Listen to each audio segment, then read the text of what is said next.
Alexa, open WikiHow. Okay, here's WikiHow. Hi, ask me how to do anything. How to feed a baby bird. How to feed a baby bird. Feed baby birds every 15 to 20 minutes from sunrise to sunset. The exact type of food you use isn't critical as long as it is high in protein, so anything from insects to seeds and berries will do. When feeding it, use dull tweezers or narrow chopsticks to drop the food into the bird's mouth. If its mouth isn't open, tap its beak with the tweezers to signal for the bird to open its mouth. Keep feeding the baby until it becomes reluctant to eat. If you would like each step read out in detail, say read steps. Read steps. Step 1. Identify whether the baby is an altricial or precocial bird. The first thing you will need to do is identify whether this is an altricial bird or precocial bird. Altricial birds are those that are born with their eyes closed, without feathers, and are completely dependent on their parents for food and heat. Most perching birds and songbirds are altricial birds, for example, robins, blue jays, and cardinals. Precocial birds are birds that are more developed upon being born. They hatch with their eyes open and have soft, downy feathers. They are capable of walking and immediately start following their mother around, pecking at food as they go. Examples of precocial birds include killdeer, ducks, and geese. Precocial birds are much easier to care for than altricial birds, but they are less likely to require help. Precocial birds usually make their nest at ground level, and so cannot fall out or be thrown from their nests. If you find a lost precocial chicks, make an effort to reunite it with its mother before taking it in. Newly hatched altricial birds are completely helpless, and will therefore require assistance. It is common to encounter altricial birds in suburban areas who have fallen or been thrown from their nest. In some cases, you will be able to put the baby back in its nest, in others you will have to care for it yourself. It is also acceptable to leave the baby bird where it is and let nature take its course. To continue, say next. Next. Step 2. Identify whether the baby is a nestling or a fledgling.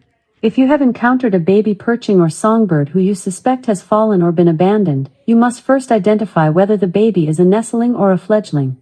Nestlings are baby birds who are too immature to leave the nest, as they have not fully developed their feathers and may not have opened their eyes. Fledglings are older baby birds who have developed the feathers and necessary strength to learn how to fly. They may leave the nest and they know how to perch and grip. If the baby bird you have found is a nestling, it should not be out of the nest and something is definitely wrong.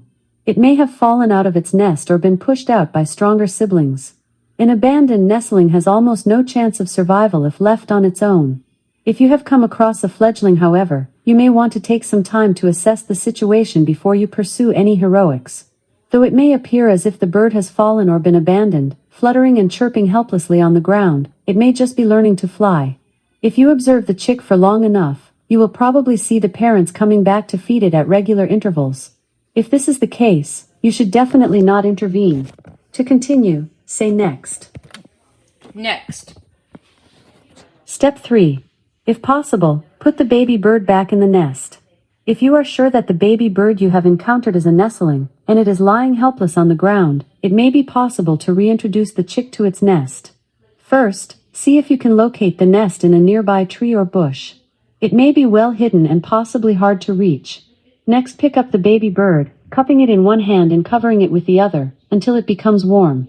Look it over for any injuries, then if it looks okay, gently place it back in the nest.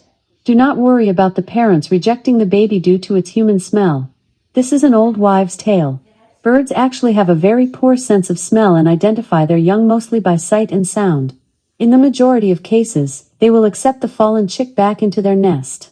Once you have placed the baby bird back in the nest, make a hasty retreat. Don't hang around to make sure the parents return, you will only frighten them away. If you can, watch the nest from inside the house, using a pair of binoculars.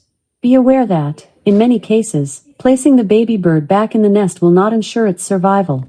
If it is the weakest chick in the nest, it is likely that it will be thrown from the nest again by the stronger chicks, as they vie for food and warmth. If you see any dead chicks inside the nest, then the nest has been abandoned and it will be no use returning the fallen chick. In this situation, you will need to care for the chick, along with any of its surviving brothers and sisters, if you want to ensure their survival. To continue, say next. Next. Step 4. Make a substitute nest, if necessary. Occasionally, entire nests may fall due to high winds, tree trimmers or predators. If this is the case, you may be able to save the nest, or make a new one, and replace the chicks. If the original nest is still intact, you can place it in a berry basket or butter tub, with punched holes for drainage, and use some wire to hang the nest from a tree branch. Try to place the nest in its previous location. If this is not possible, a nearby branch will do. Just make sure that the location is sheltered, away from direct sunlight. Collect the fallen chicks and warm them up in your hands before placing them back in the nest. Leave the area, but try to watch the nest from afar. The parent birds may be suspicious of the new nest at first, but their instinct to care for their chicks should help them to overcome this. If the original nest is completely destroyed, you can make a new one by lining a berry basket with paper towel. Even though the original nest may have been made from grass, you should not line your makeshift nest with grass, as it contains moisture which can chill the baby birds. To continue, say next. Next. Final step. If you're sure the baby bird has been abandoned, call a bird rehabilitation center. It is important to ascertain that a baby bird has truly been abandoned before taking it in. The most common situations in which a baby bird or birds will need assistance are when you find a fallen nestling but cannot locate or reach the nest, when the fallen nestling is injured, weak or soiled, or when you have been observing a substitute nest closely for over 2 hours and the parents have still not returned to feed their young. The best thing to do in these situations is to call a bird rehabilitation center who can take the baby bird in. These centers have experience in caring for baby birds and will give them the best chance of survival. If you do not know where to find a bird rehabilitation center, call a local veterinarian or game warden who can provide you with the information you need. In some cases, there may not be a bird or general wildlife center in your locality, but there may be an individual, licensed rehabilitator somewhere close by. If none of the above options are feasible, or you are unable to transport the bird to the rehabilitation center, it may be necessary to care for the baby bird yourself. Bear in mind that this should be a last resort, as caring for and feeding a baby bird is extremely demanding and the bird's chances of survival are low. In addition, it is technically against the law to keep or care for a wild bird in captivity, unless you have the proper permits and licenses. Okay, you've reached the end of the article. To hear it again from the beginning, ask how to feed a baby bird. Or, you can ask how to do something else. What would you like to do? Exit.